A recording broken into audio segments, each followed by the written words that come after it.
Sí. La reforma es necesaria y debería de ser una reforma estructural.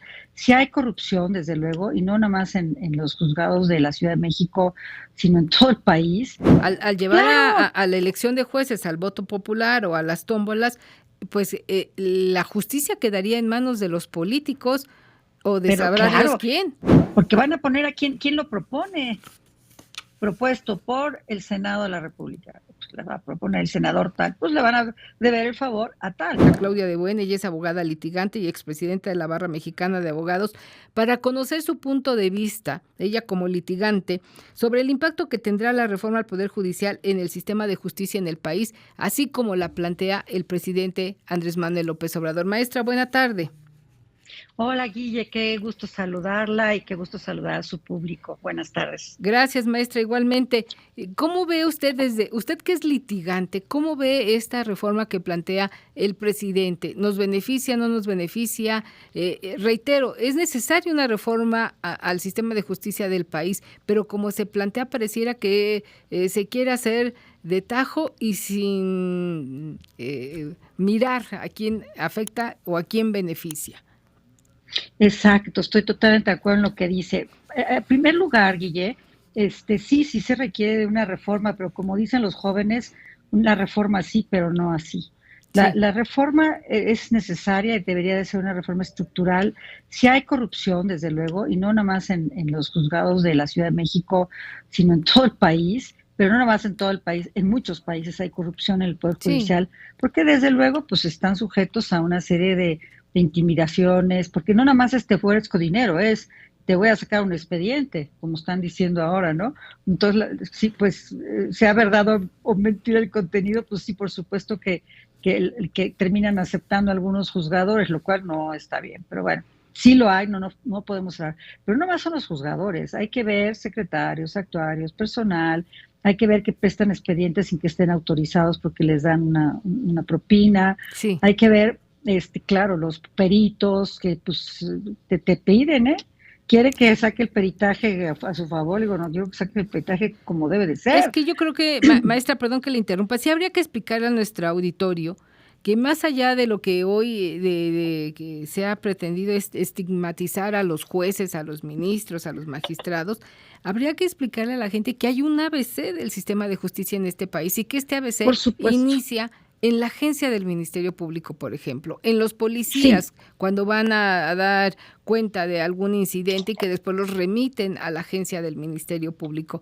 Usted como abogada litigante, ¿nos podría explicar este ABC antes de que el juez claro, falle? sí, desde luego. Eso es en materia penal. El ABC es cuando una persona es víctima de un delito, levanta una denuncia penal, ya sea presencialmente, depende, ¿no? O si te Sí, asaltaron, te robaron, lo puedes hacer desde tu computadora y después ratificar.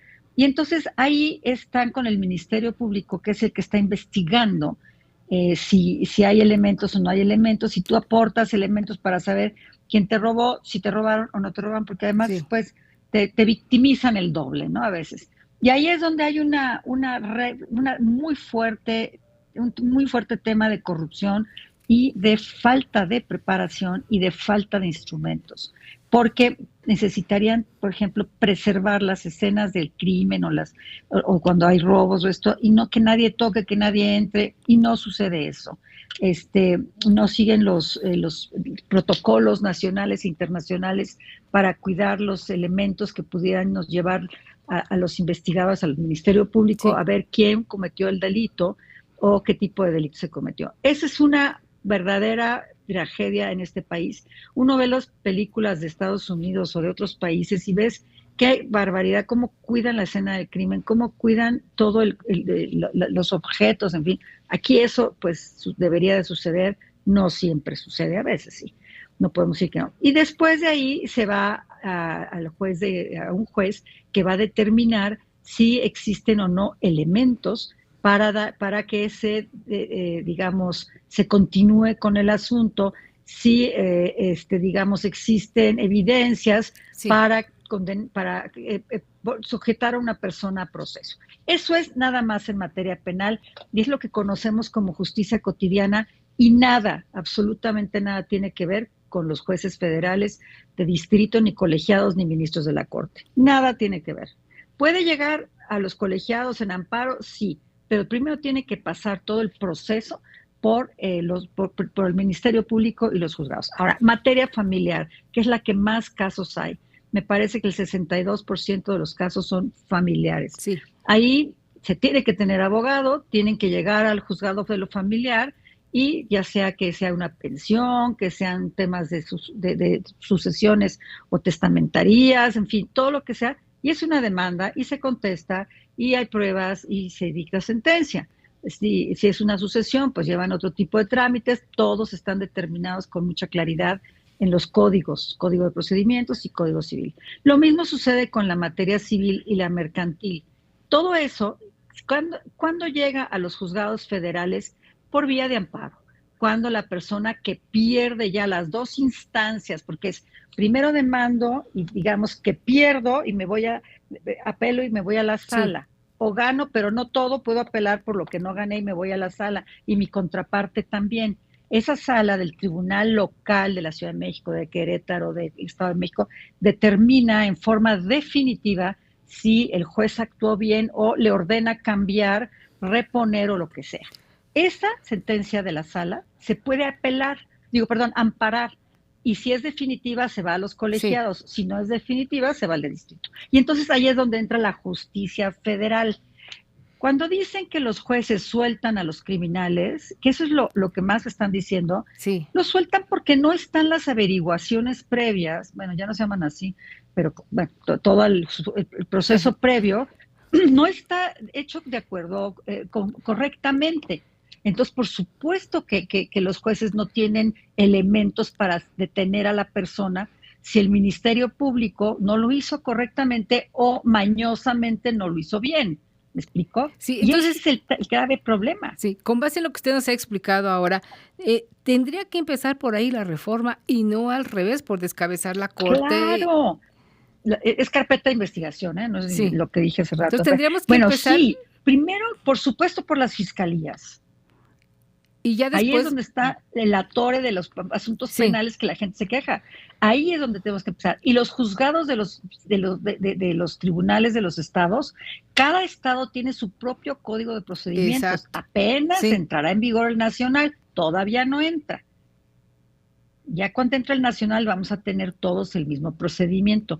Pero ahí es donde, ¿quién elige a los jueces de los estados? Pues los gobernadores. Sí. ¿A quién le responden? Pues a ellos.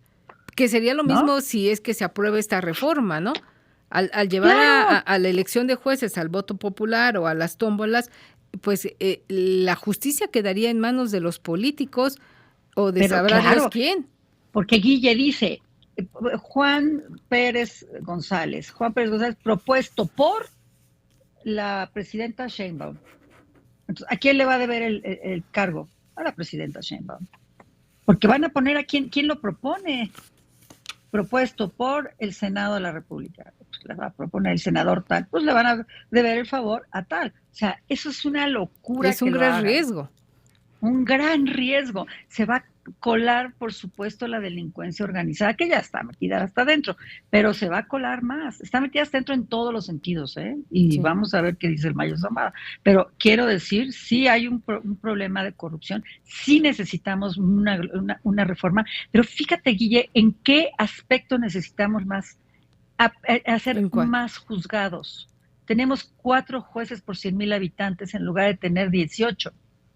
No, para un país de 130 millones de habitantes es... No, es una locura. Sí. ¿Cómo se van a dar abasto si recibe cada juzgado 4,000 asuntos familiares al año? ¿Cómo le va a hacer un juez? No hay manera. No. Le cuelan todas las sentencias que quieren. ¿Y dónde está el problema? Pues no es de los jueces. Está en la parte de abajo donde inicia todo este proceso. Todo. Y ahí estaría la clave en el acceso a la justicia para todos, aplicando la ley. Claramente... Y así un poquito para cerrar, hay jueces valiosísimos. ¿Sí? La mayoría son muy buenos. Y sobre todo, yo conozco muchos jueces federales, porque ahí es donde realmente uno siente que está mucho más protegido cuando traes una sentencia en contra de un juzgado de local, y dices, este juez lo va a ver a fondo. Los litigantes nos sentimos con mucha confianza que se va a hacer lo que conforme a derecho tiene que ser. Sí. Porque en los locales todavía también se cuelan de repente cosas, pero hay gente valiosísima en locales federales, Sí. magistrados de las salas que yo de verdad admiro muchísimo, jueces de lo familiar. Oye, se matan trabajando, pobres, porque además llevan 20 años, 15, 18, 30 para hacer carrera judicial y de un plumazo se las quitan. Es Sí, una es lo que han verdadera... argumentado los trabajadores, que ellos van en este proceso de hacer carrera profesional para ir ascendiendo, para ir teniendo, como todos, una mejor calidad de vida desde tu trabajo, y de repente llegue, pues fíjate que eso ya no vale y ahora es por tómbola, y pues éntrale si quieres, ¿no? A la tómbola, Así o es. trae las cartas de recomendación de tus vecinos para que seas propuesto y ya te vamos postulando.